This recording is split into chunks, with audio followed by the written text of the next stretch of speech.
کا معنی مفہوم ہے۔ الطلاق مرتان، طلاق کی جو رجی حالت ہے وہ دو ہیں، اس لیے اللہ تعالیٰ نے بڑا واضح طور پہ کہہ دیا ہے کہ جو حدود ہیں طلاق کی وہ 3 ہیں، اور جو جواز میں رجوع ہے وہ 2 ہیں۔ اگر کوئی شخص اپنی بیوی کو ایک طلاق دے، نعوذ باللہ اللہ نہ کرے، یا دوسری طلاق دے دے، تو ایسی صورت میں وہ اپنی بیوی سے رجوع کر سکتا ہے، اور رجوع کرنے کے لیے کوئی نئے نکاح کی ضرورت نہیں، نئے مہر کی ضرورت نہیں، اور وہ اپنی بیوی کو خود اپنی توجہ سے یا کسی بندے کے ذریعے سے کسی کے سامنے اپنا ذکر اور اپنا اقرار کرنے سے وہ رجوع کر سکتا ہے۔ پہلے بتایا تھا کہ رسول اللہ صلی اللہ علیہ وسلم کی حدیث مبارک ہے کہ 3 چیزیں ایسی ہیں کہ جن کے اندر مذاق نہیں ہے، 3 چیزیں ایسی ہیں جس کے اندر مذاق نہیں ہے۔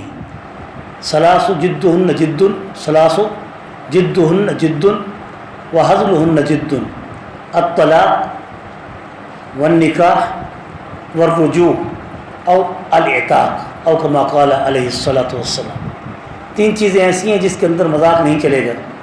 اگر کوئی شخص مذاق میں طلاق دے دے ہو جائے گی، اگر کوئی مذاق میں کسی عورت سے نکاح کرے ایجاب و قبول کے ساتھ، چاہے ڈرامے میں کیوں نہ ہو، اگر وہ شادی شدہ نہیں ہے، اگر وہ شادی شدہ عورت نہیں ہے، اگر وہ نکاح کے الفاظ ایجاب قبول کے بول رہے ہیں اور 2 بندے وہاں پر اس بات کی گواہی دے رہے ہیں جیسے عام نکاح میں گواہی دیتے ہیں، تو ایسی صورت میں وہ نکاح ہو جائے گا، اس لیے مذاق اس میں نہیں چلے گا۔ کئی ایسے فتوے علماء کرام کے ٹی وی کے ڈراموں پر آ چکے ہیں، اور اس کے بعد ان کا حکم وہی تھا جو اللہ کے رسول اور احکام شریعت میں موجود تھا۔ تیسرے نمبر پر رجوع ہے کہ اگر کوئی شخص رجوع کرتے یا اعتاق، پہلے زمانے میں کیونکہ غلام آزاد کیے جاتے تھے، اگر کوئی خوشی میں، جیسے ابو لہب نے اپنی لونڈی خوشی میں آزاد کر دی تھی کہ محمد صلی اللہ علیہ وسلم پیدا ہوئے تو میں نے اپنی جو ہے وہ باندی جو ہے وہ کیا کر دی، آزاد کر دی، تو وہ کیا کہتے ہیں اعتاق، عربی میں اس کو کہتے ہیں اعتاق، الف عین تے قاف الف قاف، اعتاق آزاد کرنا۔ یا اب اس کے بدلے میں کیا ہے، رجوع، کیونکہ اب تو اعتاق ہے نہیں، کیونکہ غلام ہے نہیں، باندیاں ہیں نہیں، تو اس کی جگہ پر رسول اللہ کی دوسری جو حدیث ہے وہ چلے گی۔ یعنی 3 چیزیں ہو گئیں، ایک طلاق، ایک نکاح، ایک رجوع۔ رجوع کہتے ہیں کہ اگر اپنی بیوی سے آپ نے رجوع کر لیا، بس وہ مذاق بھی اور طبیعت کہی یا نہیں کہی، آپ نے عورت سے کہا میں نے جو طلاق دی تھی میں نے رجوع کر دیا، یا میں نے جو طلاق دی تھی میرا تعلق آپ سے قائم ہے، ایک کے بعد یا 2 کے بعد۔ اللہ تعالیٰ نے فرمایا الطلاق مرتان، اور طلاق صرف 2 ہیں جس کے اندر رجوع ہے۔ اللہ تعالیٰ نے بڑا واضح کہہ کے آگے ایک ذکر آ رہا ہے جس سے صاف پتہ چل رہا ہے کہ قرآن کی جہاں نص موجود ہو وہاں پر پھر اپنی مرضی اور تعویل نہیں چل سکتی۔ اللہ فرماتے ہیں فَإِمْسَاكُمْ بِمَعْرُوفٍ، بس اگر چاہتے ہو تو ان کو روکو۔ امساک کہتے ہیں مسک، امساک، بس چاہیے تو اس کو روک دو، بمعروف، اچھے طریقے سے اس کو روک دو۔ اور تشریحم، یعنی اس کو تنگ کر کے لٹکائے مت رکھو کہ اس سے رجوع بھی نہ کرو، اور تیسری طلاق کے بعد، دوسری طلاق کے بعد اس کو عدت پر عدت دے کے آپ اس کو پریشان بھی مت کرو۔ اگر رکھنا چاہتے ہو تو اس سے رجوع کر لو، اس کو ٹائم دے کے ایسے تنگ مت کرو کہ اس سے رجوع بھی نہ کرو اور اس کو فارغ بھی بالکل نہ کرو۔ اگر فارغ کرنا ہے تو فارغ کر دو، اگر رکھنا ہے تو سیدھے سیدھے لفظوں میں کہہ دو کہ غلطی ہو گئی ہے، اللہ تعالی ہم سب کو معاف کرے اور ہمارا تعلق قائم ہے۔ فَإِمْسَاكُمْ، پس رکھے اس کو طریقہ معروف جو عام معمول کے مطابق چل رہا ہے، اور تسریحم بِإِحْسَان، یا پھر احسان طریقے سے اس کو چھوڑ دے۔ احسان یہ ہے کہ اس کو کچھ کپڑے وغیرہ بھی دے دے، اور اس کا جو اس کو کچھ ہدیے تحفے دے رکھے ہیں وہ بھی معاف کر دے۔ عورت سے طلاق کی صورت میں اور عورت سے خلع کی صورت میں جو مال واپس لیا جاتا ہے، فرق ہے۔ اس بات کو ذرا ذہن نشین کر لیں، اکثر لوگ اس بارے میں فرق نہیں محسوس کرتے۔ یہ اصول ہوتے ہیں، نکتے ہیں شرعی، جس کو ذہن نشین کرنا وہ ضروری ہوتا ہے، پھر ترجمے کی سمجھ آتی ہے۔ اگر اصول نہیں سمجھ آئے گا تو آگے والا ترجمہ آپ سے غلط ہو جائے گا، اس لیے ترجمے کے لیے بھی اصول شرط ہیں۔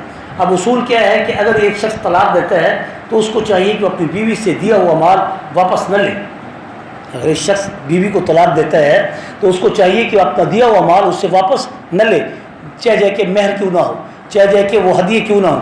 حضور نے فرمایا کہ کئی القلب، جو شخص کسی کو دیا ہوا ہدیہ دے کر واپس لے وہ ایسے ہے، اللہ کے پاک پیغمبر کے الفاظ ہیں، میرے نہیں ہیں، حضور نے فرمایا کہ کئی القلب، وہ ایسے ہے جیسے کتا قید کو نکال کے پھر چاٹ لے.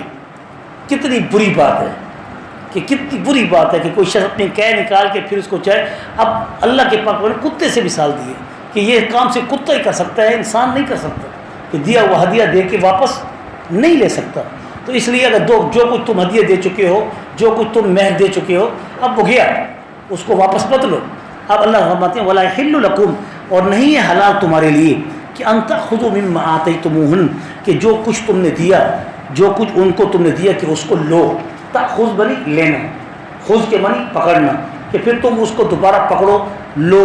مما آتیتموہن، جو تم نے ان کو دے رکھا ہے. شیئن، کچھ بھی، ذرا بھر بھی وہ لینا آپ کے لیے جائز نہیں ہے.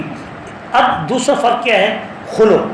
خلو وہ ہے کہ جس میں عورت جو ہے وہ خود طلاق مانگے اور وہ اس کا دل نہ چاہے، چاہے اس کا دل نہ چاہے. حضور نے فرمایا کہ ایسی عورت کہ جو میاں کی کسی بھی ایسی خصلت کے بغیر کہ جو شرعی تقاضوں کو نہ توڑتی ہو، نہ وہ زانی ہو، نہ شرابی ہو، نہ وہ بے نمازی ہو، نہ وہ مارتا ہو، اور نہ وہ نان نفقہ روکتا ہو، اور پھر بھی کوئی عورت اگر اپنے میاں کو خلو کے ذریعے الگ کرنا چاہے اور اپنا طلاق کا حق لینا چاہے جو اللہ نے دے رکھا ہے، تو ایسی صورت میں وہ سخت گناہ گار ہے، وہ لعنت کی مستحق ہے. ہاں البتہ ایسی عورت کہ جس کو میاں چھوڑنا نہیں چاہتا لیکن تنگ کر رہا ہے، مار رہا ہے، پیٹتا ہے، نان نفقہ نہیں دیتا، نشہ کرتا ہے، بے راغبی کرتا ہے، گناہ کرتا ہے، اپنی بیوی کو چھوڑ کر دوسری کی طرف منہ مارتا ہے، ایسی صورت میں عورت کو حق حاصل ہے وہ اس کی اصلاح کرے. اگر اصلاح ہو جائے تو ٹھیک، نہیں تو عدالت اس کا نکاح توڑ سکتی ہے، اس میں طلاق دینے کی ضرورت نہیں ہوتی. اس کو طلاق بالخلو کہتے ہیں، اس میں طلاق کی ضرورت، اس میں خلا کہتے ہیں، طلاق بھی نہیں کہتے. خلا کا معنی ہے تخلیہ کرنا، تخلع یعنی اس کو الگ کر دینا. ایک تخلیہ ہے، الگ چیز ہے، ایک تخلو ہے کہ جس سے فائدہ لے کے اپنی جان چھڑوا لینا. حضرت جمیلہ ایک عورت جو عبداللہ بن ابی بن سلول کی بیٹی تھی. اب خود اندازہ کریں یہ مسلمان تھی. اگر آپ غور کریں تو اللہ تعالیٰ ہدایت جس کو دے دے کون اس سے پوچھ سکتا ہے. اب عبداللہ بن ابی بن سلول رئیس المنافقین تھا، حضور کے ساتھ گھٹنوں سے گھٹنے ملا کے بیٹھتا تھا اور حضور کی گھٹنوں پہ ہاتھ رکھ کے کہتا تھا یا محمد. ماتھا بھی چومتا تھا، ہاتھ بھی چومتا تھا، لیکن سب سے بڑا منافق تھا. مطلب آج کے دور میں منافقوں کو کون پہچانے گا؟ وہ تو حضور کو اللہ نے بتایا تھا کہ یہ منافق ہے، ورنہ تو وہ پیار کر رہا تھا حضور سے. وہ تو مرتے وقت بھی اس سے کہا مجھے اپنا کرتا چاہیے. حضور نے کرتا بھی دے دیا، کہا کہ میں منہ میں لب مبارک ڈالوں تاکہ جہنم کی آگ مجھ پہ حرام ہو جائے. حضور نے اپنی لب، اپنی لعاب، وہ بھی لعاب مبارک بھی اس کے منہ میں ڈالی. پھر کہا کہ مجھے اپنے ہاتھوں سے بھی نیچے اتارو. حضور نے اپنے ہاتھوں سے نیچے اتارا. جب اتار کے قبر بند کر دی، اب دعا کے لیے جب کھڑے ہوئے تو اللہ کا طرف سے حکم آ گیا. قرآن کی نص ہے وَلَا تُصَلِّ عَلَىٰ أَحَدٍ مِّنْهُمْ مَاتَ أَبَدًا وَلَا تَقُمْ عَلَىٰ قَبْرِهِ. اس کی قبر پہ بھی نہیں ٹھہر سکتے، یہ منافق ہے. اب اس کا بیٹا مسلمان، اس کی بیٹی مسلمان، سچی پکی مسلمان اور جان قربان کرنے والی اور عقیدے سے محبت رکھنے والی، لیکن خود منافق تھا. تو اب یہ تو اللہ کے کام ہے، کس کے ماتھے پہ کوئی نہیں لکھا. اب تو وحی کا سلسلہ بھی متروک ہے. ہم کسی کو کیا کہہ سکتے ہیں کہ تو منافق ہے، یا کسی کو ہم یہودی کا دعویٰ دیں، یا کسی کو ہم کافر کہیں. جب تک کہ اس کا اعلان کفر واضح نہ ہو اس وقت تک کسی کو تم کافر نہیں کہہ سکتے، کسی کو یہودی کا ایجنٹ نہیں کہہ سکتے. آج تو اللہ اسلام دین کے اندر فتویٰ بازی ایسی شروع ہو چکی ہے کہ ہر شخص اپنی طرح سے فتویٰ دینے کے لیے تیار ہے. اب پھر وہ لوگ جو کہ بالکل دین سے دور ہیں پھر وہ علماء پہ اعتراض کرتے ہیں. اب ان علماء کو چاہیے کہ وہ اپنی زبان میں کنٹرول رکھیں جن کو اللہ نے فتوے کی طاقت دی ہے.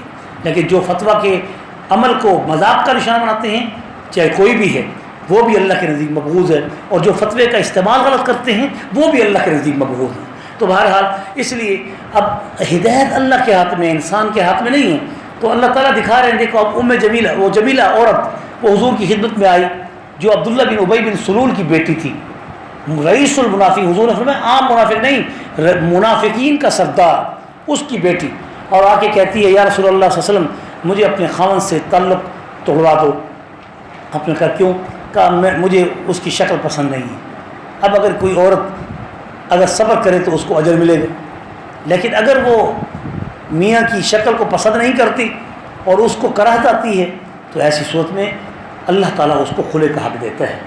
لیکن خلے کا حق تب ہے کہ حضور نے جو سے فرمایا کہ تو اگر اس سے علیحدگی چاہتی ہے تو پھر جو مہر میں تو نے باغ لیا ہے اس کو واپس کرے گی. ثابت بن قیس ان کا نام تھا، اس صحابی کا نام کیا تھا؟ ثابت بن قیس. ثابت بن قیس سے حضور نے کہا کہ تیرے ساتھ وہ رہنا نہیں چاہتی، شریعت اس کو اجازت دیتی ہے، اب وہ اپنا باغ جو کہ تو نے اس کو مہر میں دیا ہے وہ واپس کرنا چاہتی ہے تو اس خلے کو قبول کر لو. اس نے کہا یا رسول اللہ آپ کا حکم؟ اس نے کہا اب میرا حکم نہیں ہے، میرا مشورہ ہے. کہ اس نے ایک درخواست کی ہے، جیسے بریرہ نے حضور اکرم صلی اللہ علیہ وسلم کو کہا کہ یا رسول اللہ یہ آپ کا حکم ہے یا مشورہ؟ کیونکہ وہ مدینہ کی گلیوں میں اس کا خاوند روتا تھا اور بریرہ ان کے ساتھ رہنا نہیں چاہتی تھی، بریرہ اس کے ساتھ رہنا نہیں چاہتی تھی، اور وہ مدینہ کی گلیوں میں وہ عشقیہ اور غم والے اشعار کہتا تھا کہ کاش کہ بریرہ مجھے قبول کر لے. تو اللہ کے پاک پیغمبر نے بریرہ کو اس کے رحم کھاتے ہوئے کہا کہ تو اس کو قبول کر لے. تو اس نے کہا یا رسول اللہ یہ آپ کا حکم ہے یا مشورہ؟ کہا کہ میرا حکم نہیں ہے، مشورہ ہے. کہا اچھا یا رسول اللہ نے حکم تو دیا ہے نا، اختیار تو دی ہے. کہاں دیا ہے؟ کہا اگر اللہ نے اختیار دیا ہے، آپ کا حکم نہیں، تو پھر آپ کی بے ادبی نہیں، فلہذا میں آپ کا مشورہ نہیں مانتی، میں اس کو نہیں رکھنا چاہتی، فلہذا مجھے اس سے الگ کرا دو. ایسے ہی جمیلہ نے بھی کہا یا رسول اللہ آپ کا حکم؟ کہا نہیں حکم تو نہیں ہے. کہا اچھا پھر مجھے جو ہے نا اس کا باغ واپس کروا دو اور میری جان اس سے چھڑوا دو. تو ایسے ہی ان کا تعلق توڑوا دیا. اب اگر کوئی شخص حد سے زیادہ بڑھ کر خلو میں مال لینا چاہے تو جائز ہے، لیکن اس شخص کو ایسا کرنا نہیں چاہیے، جتنا دیا اتنا واپس لے. لیکن اگر وہ سب بطور سزا ایسی عورت کو جو اس کے ساتھ نہیں رہنا چاہتی اور پھر وہ اس کو مال پر، اس کو کہتے ہیں پھر تیسری شکل جو خلو کی ہے وہ طلاق بالمال ہے. اب خلو کے اندر اگر کوئی شخص عورت جب چاہے گی کہ میں اس مرد کے ساتھ نہیں رہنا چاہتی تو ایسی صورت میں شریعت عدالت کو اختیار دیتی ہے کہ وہ ان کے نکاح کو توڑ دے. اب وہ نکاح جب ٹوٹے گا تو اس کو طلاق بائن کہتے ہیں. طلاق بائن اس طلاق کو کہتے ہیں جس کے اندر دوبارہ نکاح ہو سکتا ہے.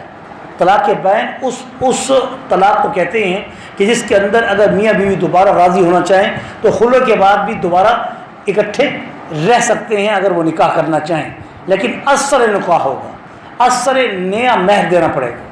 اور طلاق بالمال کیا ہے کہ ایک عورت کہتی ہے کہ مجھے جنا بس مال لے لو اور خدا کے واسطے میری جان چھوڑ کے مجھے طلاق دے دو. تو ایسی صورت میں جب وہ میاں اس کو جب طلاق دے گا تو وہ خلا نہیں کہلائے گا. اب وہ جتنی طلاقیں دے گا اتنی ہی طلاقیں واقع ہوں گی، چاہے ایک دیے تو ایک ہوگی، دو دیے تو دو ہوں گی، تین دی تو تین ہوں گی. تین کے بعد پھر اس کے ساتھ نکاح نہیں ہو سکتا جب تک کہ وہ عورت کسی اور سے نکاح نہیں کرے گی. قرآن کہہ رہا ہے. اسی کے متعلق آگے ذکر آ رہا ہے تفصیل سے کہ جس کا ترجمہ آج ہم کہتے ہیں پورا ہو جائے تو اس ترجمے کو دیکھیں.